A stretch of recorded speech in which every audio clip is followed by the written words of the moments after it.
Concernant ce master, formation de formateurs de l'espace francophone, parcours éducation au développement durable, il s'agit bien d'un master. Un master en éducation au développement durable. C'est un master de formation destiné à des gens qui sont déjà formateurs ou qui souhaitent le devenir. Et enfin, c'est une formation qui est ouverte à la francophonie.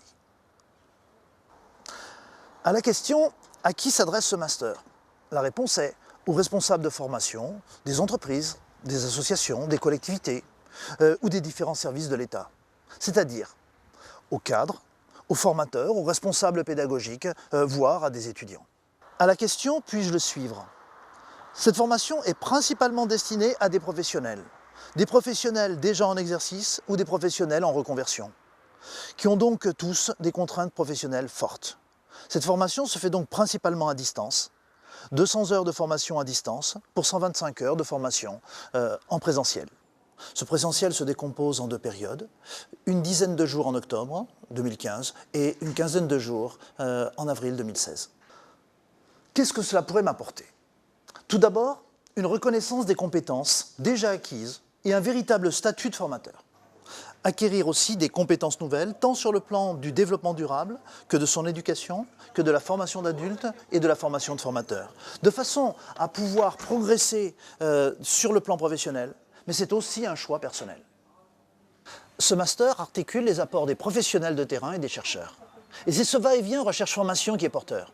Le deuxième moteur de cette formation, c'est la complémentarité entre les stagiaires qui permet de réaliser une véritable co-formation. En termes de contenu, le développement durable n'est plus réellement compris comme une somme de connaissances dans les domaines sociaux, économiques, environnementaux. Le développement durable, c'est quoi? C'est penser le monde qui nous entoure dans sa complexité, c'est penser le monde de demain avec ses incertitudes, c'est penser les changements à venir liés à l'énergie, aux médias, c'est articuler les échelles individuelles et collectives, avec aussi comme objectif d'exercer notre responsabilité de là où on est, avec les moyens dont on dispose dans un cadre éthique. Ceci dans un cadre international, d'où la mixité de notre public qui comprend un tiers de collègues francophones, essentiellement africains, pour 2 tiers de collègues français. La question de l'éducation se pose donc en ces termes.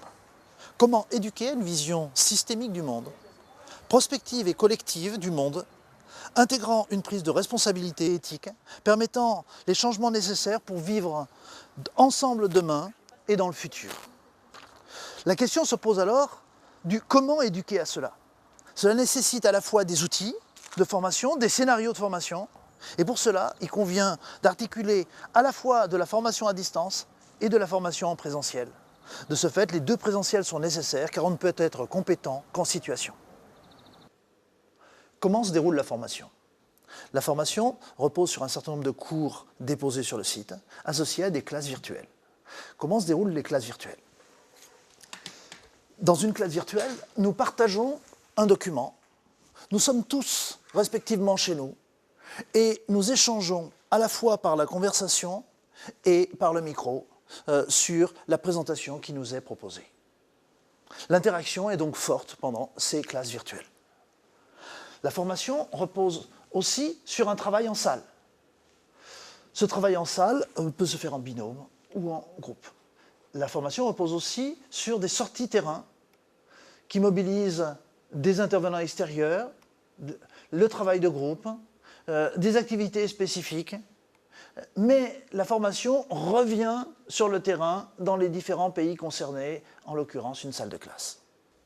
Et une transposition dans les pays du Sud ou dans d'autres cadres professionnels.